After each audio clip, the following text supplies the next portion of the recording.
নেশাই যার পেশা, চুরি যার অভ্যাস, তার হয়রানির শিকার রাত দিন এলাকার মানুষ।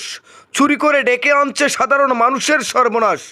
এর আগেও লাল শক্তি নিউজের মাধ্যমে এই ফিরোজ আলী হরফে সুলা তার চুরিকাণ্ড তুলে ধরেছিলাম। তারপর কিছু এলাকার কতিপয় দুষ্কৃতী ফিরোজ আলীর প্রতি দরদ দেখিয়ে তাকে ইরানি থানা থেকে ছাড়িয়ে আনার ব্যবস্থা করেছিলেন।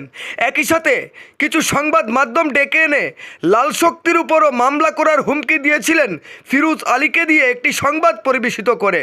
কিন্তু ফিরোজ আলী যে চুরি ছাড়া তার আর কোনো পেশা নেই তা আরও একবার প্রমাণ হয়ে গেল এই ভিডিও ফুটেজের মাধ্যমে।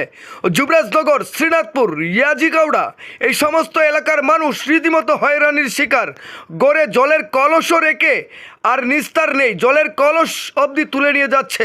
বটনি দা থেকে শুরু করে গড়ের যে কোনো আসবাবপত্র চুরি করে নিয়ে যাচ্ছে এই ফিরোজ আলী। রাতের আধারে প্রাইভেট গাড়ি করে বিভিন্ন কতিপয় চুরের ডাকাতের হাত ধরে সে গাড়িতে বসে গরু চুরিতেও রীতিমতো পারদর্শী। আর এ কারণেই যেখানেই ফিরোজ আলী চুরিকাণ্ডে ধরা পড়ে এলাকারই কিছু নামদারি মাতব্বররা তাকে রক্ষা করবার জন্য তার রক্ষা কবচ হিসাবে দাঁড়িয়ে যান। কারণ অনেক কিছু এই ফিরোজ আলীর পেটের মধ্যে আছে, যদি বাস্ট হয়ে যায় তাহলে বিপদ আসতে পারে। তবে আর যাই হোক, এই রক্ষা কবচ কারা তা একটা ভিডিওর মধ্যে আপনারা যদি ভালো করে নজর করেন তাহলে অবশ্যই দেখতে পাবেন। এই সেই ফিরোজ আলী হরফে সুলা গতকাল যুবরাজনগর এলাকায় চুরি করেছে। তারপর শ্রীনাথপুরেও কয়েকজনের বাড়িতে দফায় দফায় চুরিকাণ্ড সংগঠিত করে কোথাও আবার রক্ষা পেয়ে গেলেও কোথাও রক্ষা পায়নি। এলাকার মানুষ উৎপেতে বসে তাকে পাকড়াও করে রীতিমতো উত্থম মধ্যম দেন। তারপর কতিপয় যাদের কথা বললাম তারা মধ্যস্থতা করে তাকে ছাড়িয়ে নেন। আজ সকালবেলাও যুবরাজনগরে জলের কলসি থেকে শুরু করে বিভিন্ন আসবাবপত্র চুরি করতে গিয়ে হাতে নাতে ধরা পড়ে। তারপর ছোট্ট একটা সালিশি সভা হয়। এই ফিরোজ আলীর শ্বশুর বনসই দিয়ে এলাকাবাসীর হাত থেকে নিয়ে যান ফিরোজ আলী পুনরায় যুবরাজনগর কিংবা শ্রীনাথপুরে আর প্রবেশ করবে না। তবে আমরা এলাকাবাসীর কাছে যারা যারা এই নিউজ দেখছেন প্রত্যেকের কাছে আবেদন করব, আপনারা চিহ্নিত করে রাখুন এই কুখ্যাত ডাকাতকে যার নাম ফিরোজ আলী হরফে সুলা।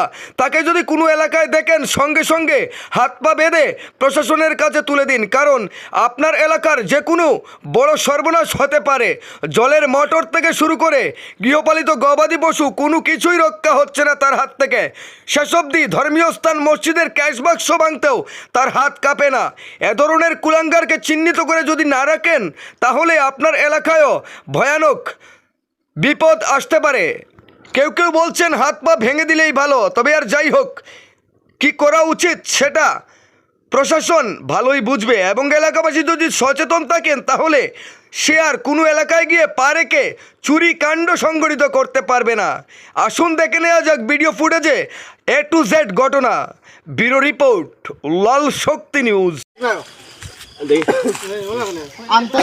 আমি যদি কইলা এনে থাকি আমার মরা বাপ তুলে কই আর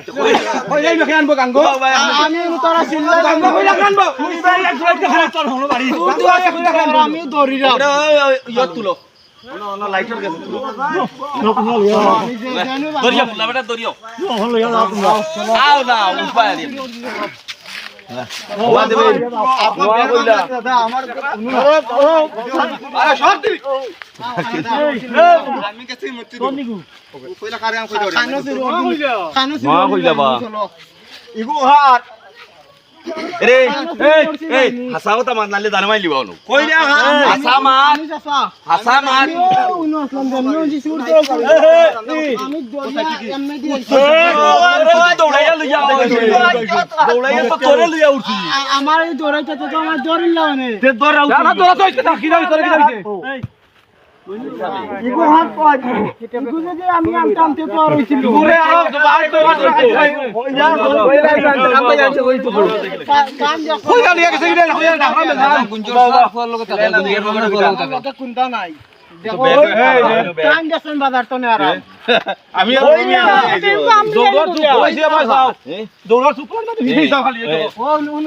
আচ্ছা দৌড়িয়া তো আমরা পাইছি আমরা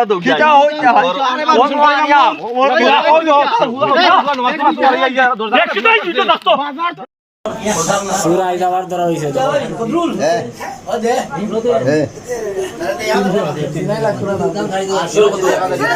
কিতা মটন নি